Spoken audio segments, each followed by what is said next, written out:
আসসালামু আলাইকুম। আজকে আমরা রান্না করব ডিম দিয়ে জালি কুমড়ার ঝোল। তো প্রথমে এখানে আমরা জালি কুমড়াগুলো ভালো করে কেটে নিয়েছি, আর এখানে ডিমগুলো হলুদ লবণ দিয়ে ভালো করে সিদ্ধ করে নিয়েছি। তো এখন আমরা ডিমগুলোকে খোসা ছাড়িয়ে নিব। এইদিকে চুলায় আমরা ভাত বসিয়ে দিয়েছি। কুমড়োগুলো আমরা ভাপ দেওয়ার জন্য পাতিল বসিয়ে দিলাম। একটু লবণ আর একটু হলুদ দিয়েছি। আমাদের এখানে বৃষ্টি হচ্ছে। কুমড়োগুলো ভাপ দেওয়া শেষ, এবার ঢেলে নিব।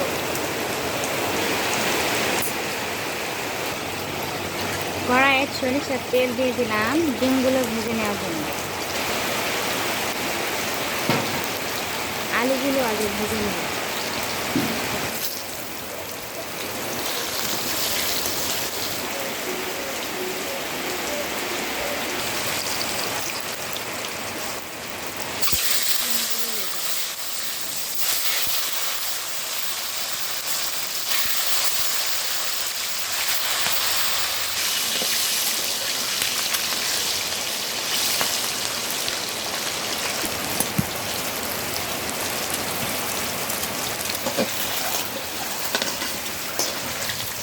ডিমগুলো ভাজা শেষ, এবার তুলে নেব।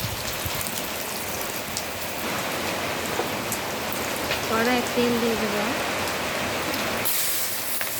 পেঁয়াজ কুচি,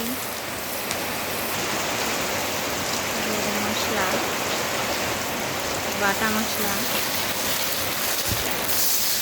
একটু পানি দিয়ে দেব। পেঁয়াজগুলো একটু তুলে নেব। হলুদ, জিরা মরিচ ভালোভাবে মশলাটা কষিয়ে নেব।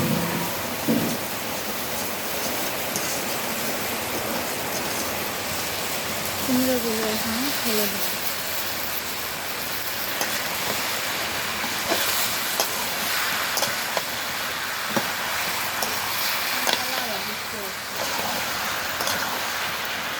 ভালোভাবে কষিয়ে নিতে হবে।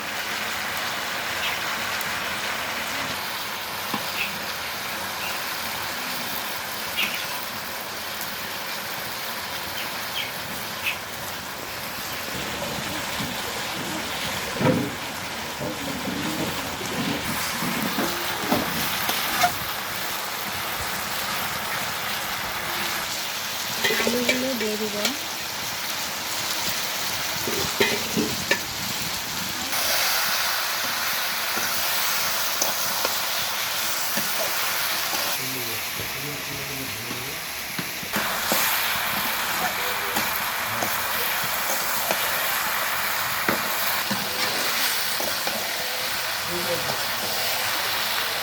ভালোভাবে কষিয়ে নেওয়া হয়ে গেলে পানি দিব। আর তরকারি যত কষিয়ে আপনারা রান্না করবেন, খেতে তত বেশি ভালো লাগবে।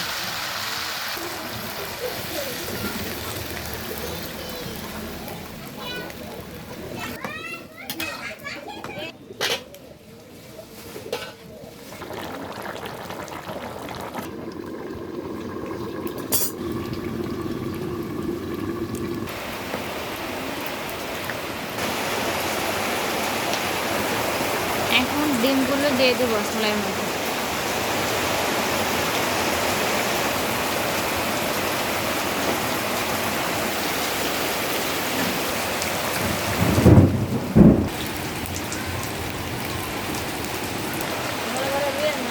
আমাদের রান্নাটা শেষ, এবার নামিয়ে নিব। আমাদের রান্নাটা শেষ, দেখুন তরকারিটা কত সুন্দর লাগতেছে। চাইলে আপনারা এইভাবে বাসায় রান্না করে খেতে পারেন। তো আমাদের রান্নাটা কেমন হয়েছে অবশ্যই আপনারা বলবেন, আর বেশি করে লাইক কমেন্ট শেয়ার করবেন। সবাই ভালো থাকবেন। আল্লাহ হাফেজ।